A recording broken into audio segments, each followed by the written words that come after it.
Fox News Podcast presents Bret Baier's All-Star Panel. America's got to be in the lead if you want to deal with these threats. We're going to lead. The mourning is over. The Shiva is done. And if you're a conservative, you should be optimistic. You know, my main priority right now is making sure that it delivers for the American people. We have to make our country great again, and I will do that. I think the president gets criticized by people all the time for the stuff he says, by people who ignore what he does. Now, Fox's chief political anchor, Bret Baier. This week kicked off with plenty of news surrounding both presidential candidates. In a video released on Truth Social, former President Donald Trump went on the record about his stance on abortion, saying he believes the issue should be left to the states, which led to a myriad of responses from Americans across the country. The states will determine by vote or legislation or perhaps both, and whatever they decide must be the law of the land. And President Biden is back working on student loan forgiveness, announcing a new plan to slash student debt for nearly 30 million Americans and give automatic relief to those in certain financial programs or who have been paying back student loan debt for decades. On Capitol Hill, Senate Majority Leader Chuck Schumer must decide how to proceed with the articles of impeachment against Department of Homeland Security Secretary Alejandro Mayorkas that will be delivered to the upper chamber possibly this week, maybe next. To discuss all of this and more, we bring in our panel, Republican Strategist Colin Reed, Fox News Audio Political Anchor Jared Halpern, and Democratic Pollster Carly Cooperman. Jared, it seems like abortion has become the issue of the day for the Biden campaign, and they are touting it from the rooftops just days after former President Trump's announcement. Now you have news that not only that we knew Florida was having a 6-week abortion ban on the ballot in Florida, but now Arizona is getting ready for a complete abortion ban, and it's making headlines. That has to make the Biden campaign very happy.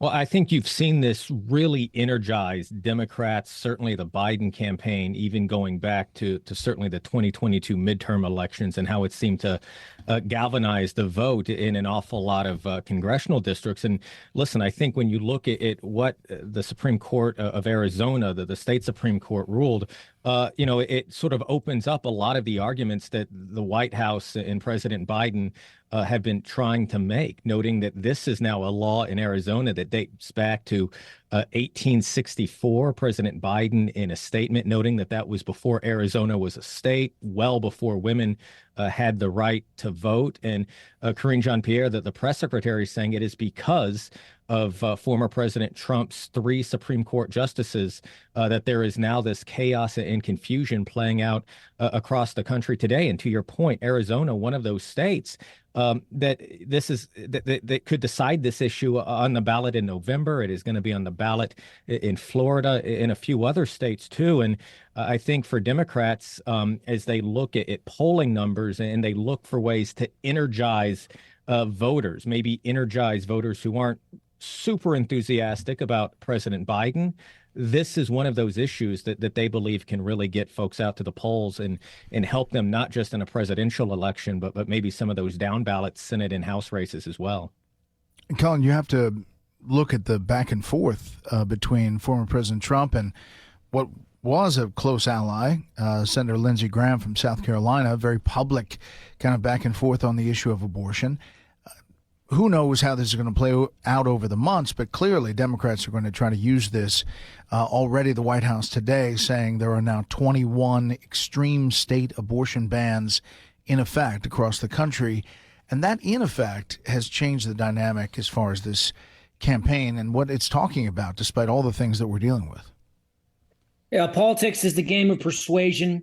And when you find an issue that voters agree with you more than your opponents, you stick to it relentlessly. And if you look at the issue set right now, there's very few issues that favor the Democrats, whether it's the economy, inflation, the border, you name it. Abortion is one where they have an advantage. And that's why they're spending so much time and soon to be ad money litigating the cause. Here's the challenge for conservatives. For 50 years, Republicans in the pro-life movement told voters that once Roe versus Wade would be overturned, it would go back to the states. And then they got what they wanted with the Supreme Court's ruling in June of 2022.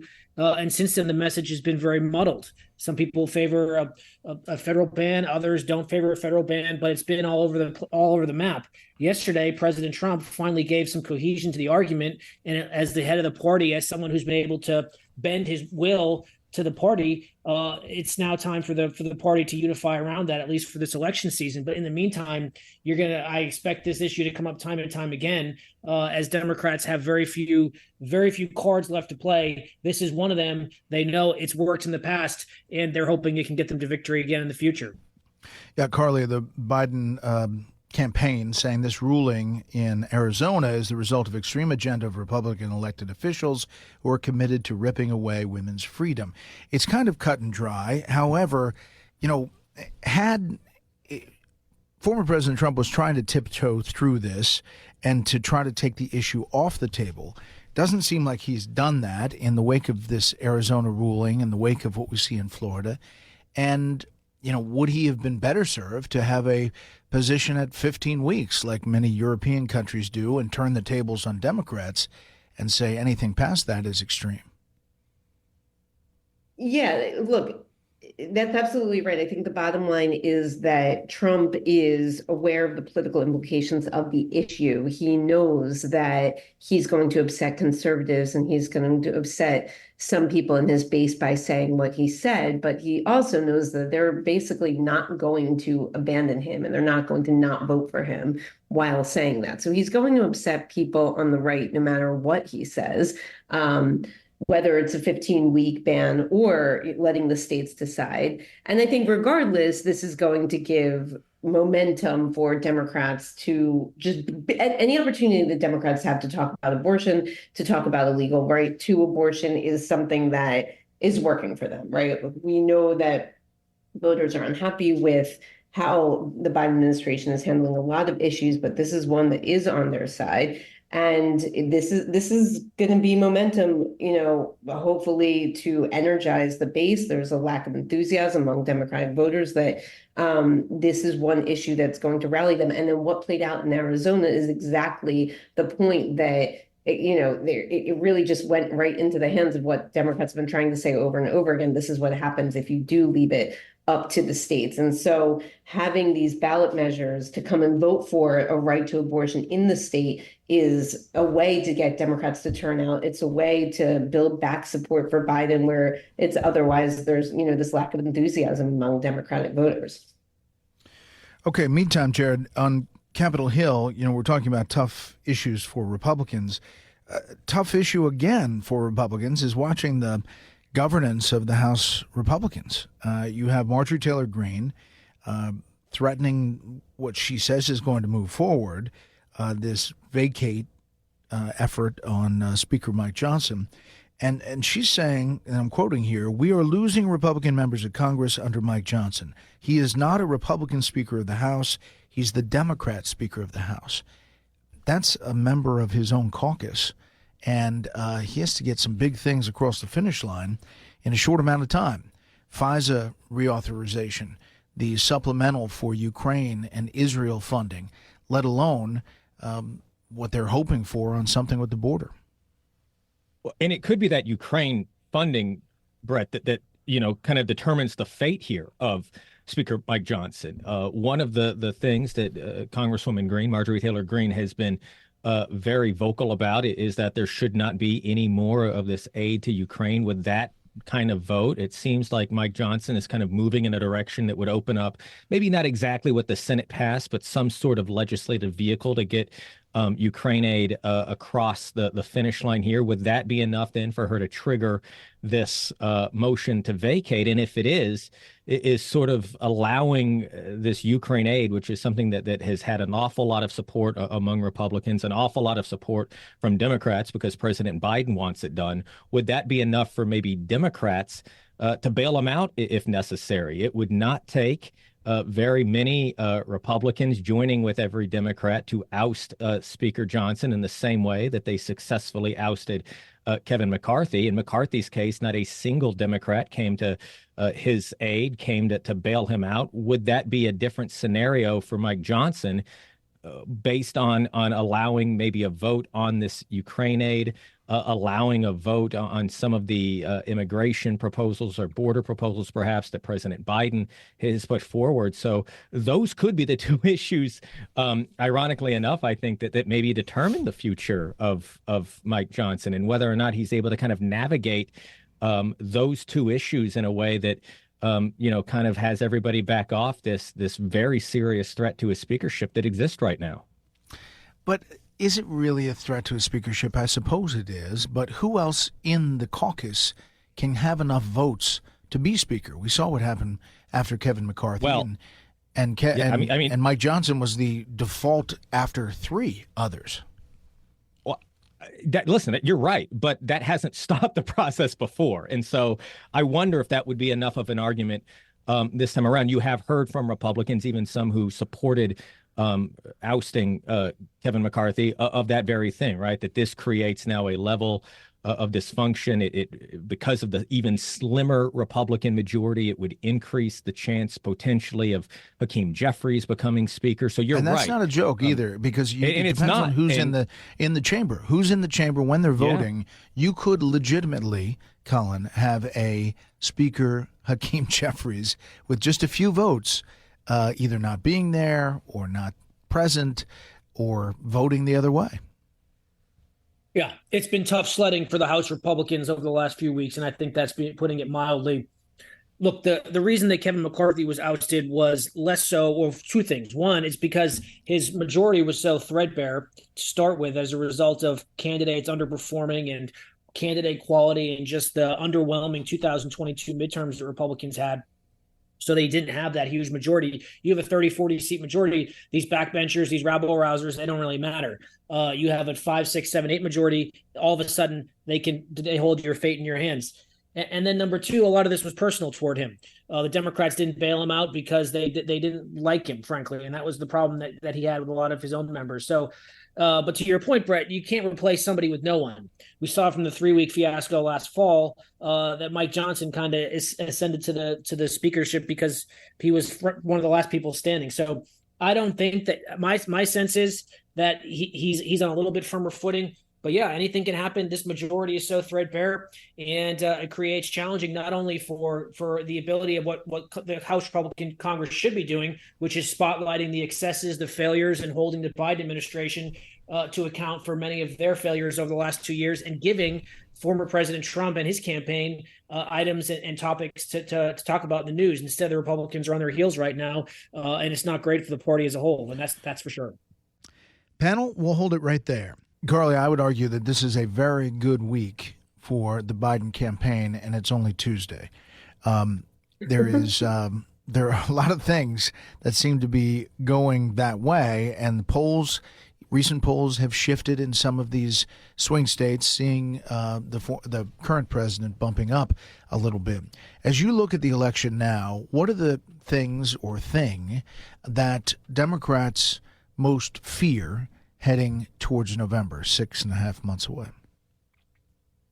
Yeah, that's right. There has been a subtle but real movement in the polls, I would say, over the last month, 4 to 6 weeks even. Trump still, by and large, is ahead in many of the polls, but we are having polls coming out now with Biden having the lead. And in the swing states in particular, Biden is making gains. Trump's leads are narrowing across these states.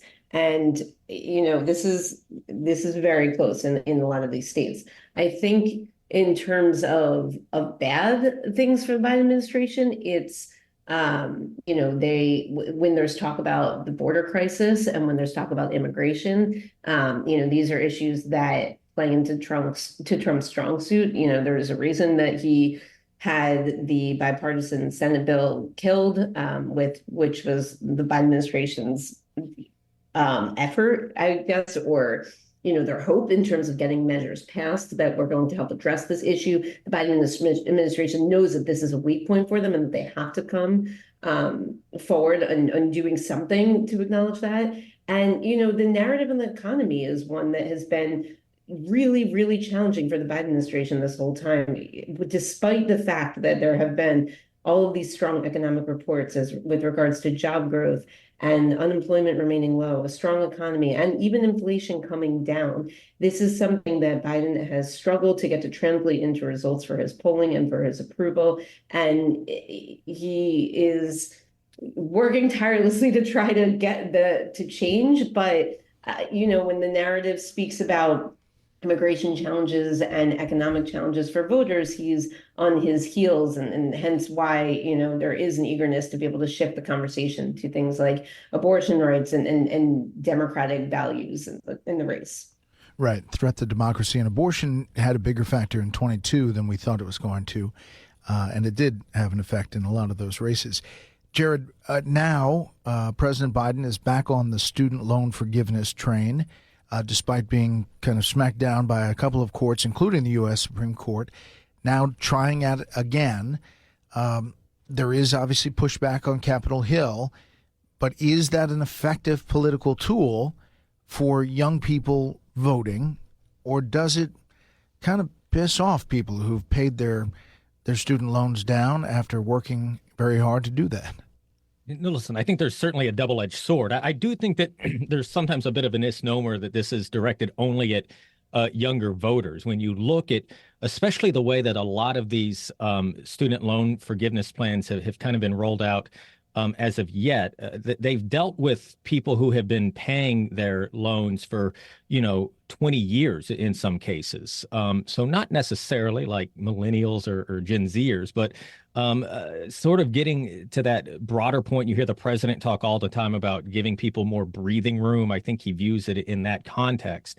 This will certainly, it appears, face some legal scrutiny as the last one did. This one is crafted a little bit different. It aims to forgive, in some cases, what the president describes as runaway interest on some of these debts. It aims to eliminate debt for schools that are no longer schools or these for-profit colleges that have faced a lot of legal challenges as well.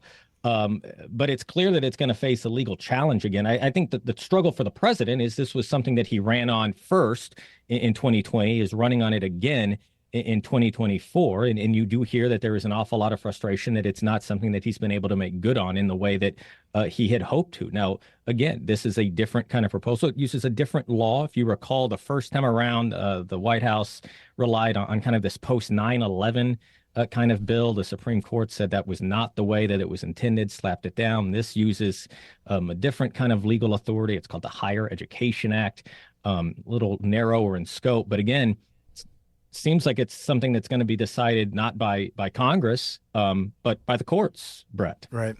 And so on Capitol Hill, I mean, Congress does have the power of the purse, Colin. And so by the Constitution, if you're going to do something with money, usually, it is approved by Congress. And so that's kind of basic in its tenets. But is this something that Biden picks up around the edges, that he's working hard on it, despite the fact that he's been slapped down? I mean, this is so offensive to so many people on so many levels. Set aside the fact that he did this in Wisconsin, a state he won by 20,000 votes 4 years ago, 6 months before an election. Let's examine some of the policy challenges with it. I mean, the cost of college now in some of these Ivy League institutions costs $90,000. The average salary in the United States last year was $60,000. So the prices are just getting higher and higher. They're out of control. And Biden's solution is just to ignore the problem and put Band-Aids on these problems. If this was such the right thing to do, he should pass a law to do it rather than have this go through the courts and inevitably get slapped down again. And it just sends the wrong message to the people who not only did it the right way and went to college, took out these burdensome loans, worked hard, paid them back, let alone the people who didn't go to college at all and paved their own way. The idea that President Biden is going out there saying, you took on this debt, you knew what you were doing, and all of a sudden the government is just going to forgive it. It speaks so badly to so many people. And then you've got people like Alexandria Ocasio-Cortez out there praising it because it'll allow people to travel abroad. I mean, it's just a huge, huge political loser for the White House and the Democrat Party as a whole. And I think they know it. But I think they also know they have problems with their younger base. They have problems with progressives, especially on the issue of what's happening in Israel right now. And this is just a bone to shore up a base ahead of an election that's looking increasingly perilous by the day. Yeah, I mean, obviously, Carly, last word, the Biden administration or the Biden campaign sees it differently, but they could campaign saying, we need control of Congress so that I can put through this bill and I'll sign it into law. But they're kind of reaching around the edges to make it happen. Final word here, though.